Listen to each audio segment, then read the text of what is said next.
Hej, jeg vil gerne fortælle om min synspunkt i forhold til pædagogens kompetencer. I den angivne litteratur af Åge Steiner Rasmussen har jeg mødt nogle nye begreber, som jeg har reflekteret over. I mit tidligere arbejde som medhjælper, praktikant eller vikar i forskellige institutioner har jeg tit brugt blandt andet smittemodellen og institutionernes egen handleplaner. Men jeg skal helt klart blive bedre til at evaluere de forskellige situationer. Det ene begreb, som jeg støtter på, er den evidensbaserede viden. Forskningsviden, der baserer sig på kvalitative og kvantitative undersøgelser og evalueringer. Det udelukker ikke pædagogens erfaringsbaserede viden, men den kan kvalificere yderligere den evidensbaserede viden. Udvikling i pædagogens kompetencer hjælper institutionens arbejde for at pædagogen inddrager den nyeste viden.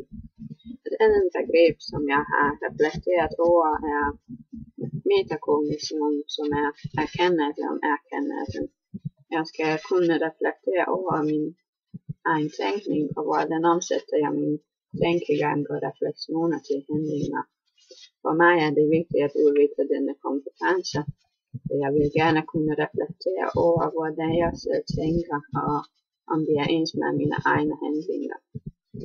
Der kan være et emne for eksempel sundhed, og i løbet af udviklingen i metakognition kan være et led i en fælles refleksion over det store sundhedsbegreb, og hvordan man kan bruge kommunernes sundhedspolitik i dagtilbud.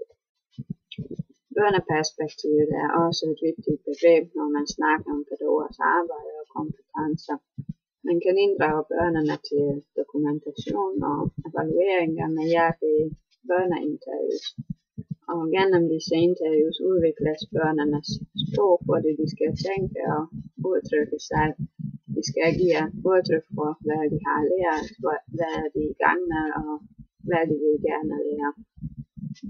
Arbejdet med børneperspektiv kan bidrage til, at pædagogerne får mulighed for at give støtte til de børn, der har mest behov for det.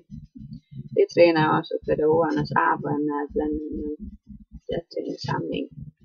Jeg vil gerne inddrage børn i mit fremtidige arbejde, og dermed støtte deres udvikling og læring. Og jeg vil stræbe efter at arbejde med disse kompetencer fremover i min pædagogiske praksis. Hej hej.